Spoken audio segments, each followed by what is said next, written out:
Hey everybody, it's April, Handstanding Grandma, and today I want to talk about how you can get started doing handstands. And this is for complete beginners. When I first started at age 50, I had never done a handstand in my life. I had no idea what I was doing, and these are the things I did to help me get started in handstand. Don't forget to like and subscribe. Let's get started. So one of the first things you want to think about is your hand placement. So if you bring your hands flat on the floor, spread your fingers wide. Index fingers should be pointing forward. And then bend your knuckles so that you're pressing into the pads of your fingers. This is what you want to think about when you're pressing into your hands. Rather than just pressing into the floor, putting your pressure in your wrist, you want to do it into the pads of your fingers. Now, if you can't quite get that bend, I had to work on my pinky finger for a long time before I finally got it. Sometimes I still do my pinky fingers first and then bend the rest of my fingers in order to get them the way I want them. But if you can't quite get that yet, don't let that keep you from working on handstand. You're still going to be able to do it. I see people handstand a lot of times with their hands flat on the floor. I'm just telling you what's worked for me and for some other handstanders that I know, and it's really working on that finger pads, working on the pads of your fingers is what you're looking for. So another important aspect of handstanding is your shoulders and making sure they're plugged in. And one of the ways I think is best for helping you feel that plugged in feeling is doing a plank pose. And again, you may roll your eyes and say, oh, I hate plank, but plank has got it going on. Plank is one of the things that's going to help you, get stronger. It's also going to help you strengthen your shoulders, your abs. It's just a great way to prepare for handstand.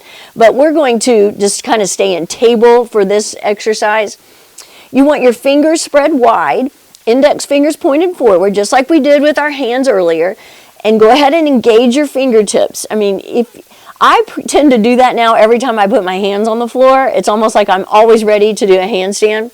So think about just being neutral. Your shoulders are just relaxed. They're shrugged up by your ears. Your belly is maybe hanging down.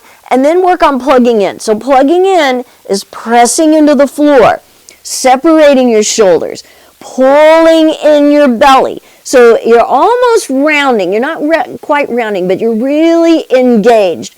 And you might practice that a couple times, letting everything just kind of droop and hang, and then feel what it's like to engage, actively pulling in your core. That's one of the big things with handstand is that core engagement.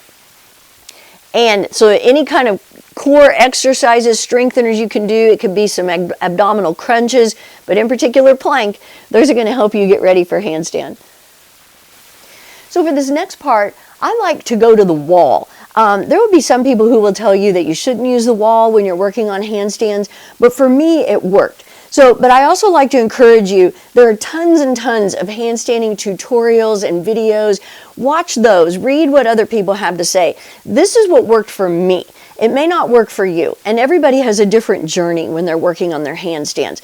So by all means, try other things just to see what you might like the best. So if you do, for this first, we're not going to kick up to the wall, we're going to walk up the wall. So sometimes a good guideline is to start off with your back to the wall, bring your hand out to your foot, and that gives you an idea of where you want to place your hands when you get started. I kind of like to place mine just a little bit further away, but that's just me. You might like yours a little bit closer.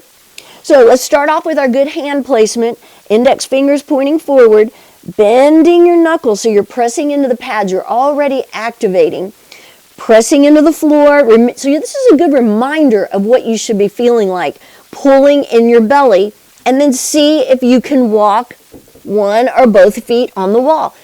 Press into the floor again. Activate your belly, plugging into your shoulders, pressing into your finger pads. Maybe you walk your feet up a little bit higher. And then do everything again, plugging into your shoulders, pulling in your belly, actively using those shoulders and finger pads, and then you can come down when you're ready. So keep doing that. You should get to where you can hold comfortably and then start walking your feet up a little bit farther, maybe walking your hands closer to the wall. Again, it's all a journey. Take your time. There's no prize at the end, well, except for that joyous feeling, jubilation that you feel when you do a handstand. Don't forget to like and subscribe. Leave comments or questions if you like. Have a great day.